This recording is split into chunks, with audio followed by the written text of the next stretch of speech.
പാളിപ്പോകുന്ന exit poll ഫലങ്ങൾ. Exit poll ഫലങ്ങൾ എപ്പോഴും കൃത്യതയാവണമെന്ന് യാതൊരു നിർബന്ധവുമില്ല.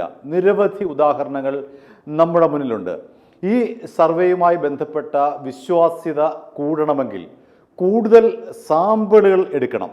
ഒരു ഉദാഹരണം പറഞ്ഞാൽ 1,00,000 പേരിൽ നിന്ന് 500 പേരെ എടുത്തിട്ടാണ് ഒരു സർവേ നടത്തുന്നതെങ്കിൽ അതിൻ്റെ കൃത്യത കുറയും. അതേസമയം 50,000 പേരിൽ നിന്നാണ് എടുക്കുന്നതെങ്കിൽ അതിൻ്റെ കൃത്യത കൂടും.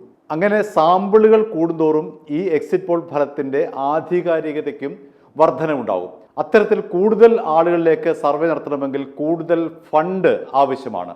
അത്തരത്തിൽ രാഷ്ട്രീയ പാർട്ടികൾ ഫണ്ട് ഇക്കാര്യത്തിൽ നടത്തുന്നുണ്ടോ എന്നുള്ളൊരു സംശയം ബാക്കി നിൽക്കുന്നു. ഇത്തവണത്തെ 8 എക്സിറ്റ് പോൾ ഫലങ്ങളും UDF അധികാരത്തിൽ വരുമെന്നാണ് പ്രവചിച്ചിരിക്കുന്നത്.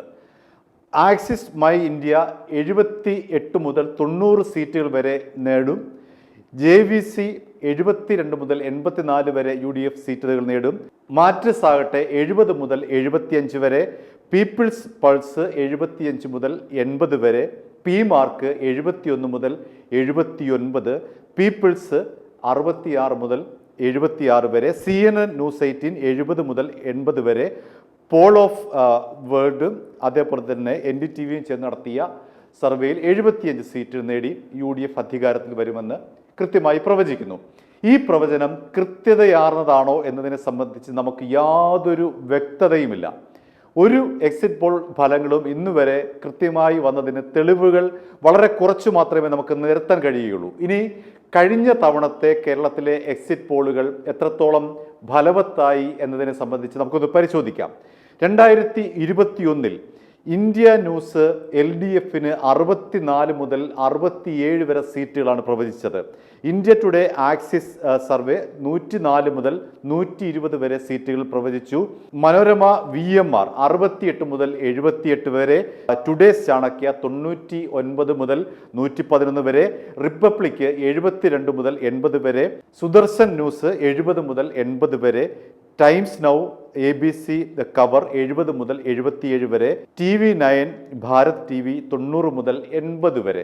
ഈ 8 സർവേകളിൽ 1-2 എണ്ണം മാത്രമാണ് ശരിയായിട്ടുള്ളത് എന്ന് നമുക്ക് മനസ്സിലാക്കാം. കഴിഞ്ഞ തവണ 99 സീറ്റുകൾ നേടിയിട്ടാണ് LDF അധികാരത്തിൽ വന്നത്.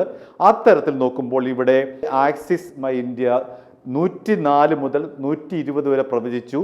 അതേപോലെ തന്നെ ന്യൂസ് 24ഉം ടുഡേസ് ചാണക്യയും 93 മുതൽ 111 വരെ സീറ്റുകൾ പ്രവചിച്ചു. ഈ 8 സർവേകളിൽ 2 സർവേകൾ മാത്രമാണ് ഏകദേശം ഒരുമിച്ച് വന്നത്. ഇനി മറ്റൊരു കാര്യം കൂടി ഇവിടെ എടുത്തു പറയാം. ഇതേ സർവേകൾ തന്നെ 2021 സർവേ പശ്ചിമ ബംഗാളിലും പ്രവചിച്ചു. ഈ 8 സർവേകളിലും അവിടെ BJP വൻ ഭൂരിപക്ഷത്തിൽ അധികാരത്തിൽ വരുമെന്നായിരുന്നു പ്രവചനം.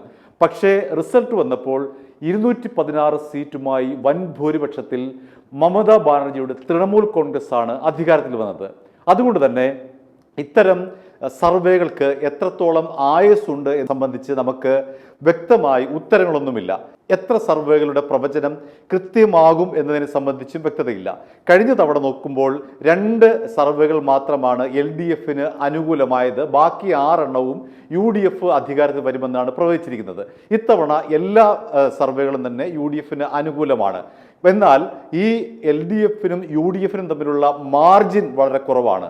ഏതാണ്ട് 70 എന്ന് വേണമെങ്കിൽ നമുക്ക് ശരാശരി പറയാം. 68, 80, 60, 70 ഇത്തരത്തിലാണ് സർവേകളുടെ വലതിൻ്റെയും പ്രവചനം. അതുകൊണ്ട് തന്നെ ഈ സർവേകൾക്ക് എത്രത്തോളം ആയുസ്സുണ്ട് എന്നത് നമുക്ക് 4-ാം തീയതി വരെ കാത്തിരുന്ന് കാണേണ്ടിയിരിക്കുന്നു. പശ്ചിമ ബംഗാളിൽ പറ്റിയതുപോലെ, കഴിഞ്ഞ തവണ കേരളത്തിൽ പറ്റിയതുപോലെ ഒരുപക്ഷെ ഇതൊരു അബദ്ധ പഞ്ചാംഗമാകാനും സാധ്യത ഏറെയാണ്. i2i News, an eye for truth. i2i News subscribe ചെയ്തിട്ടില്ലാത്തവർ ഇപ്പോൾ തന്നെ സബ്സ്ക്രൈബ് ചെയ്യുക. നോട്ടിഫിക്കേഷൻ ലഭിക്കുവാൻ ബെൽ ബട്ടണും അമർത്തുക.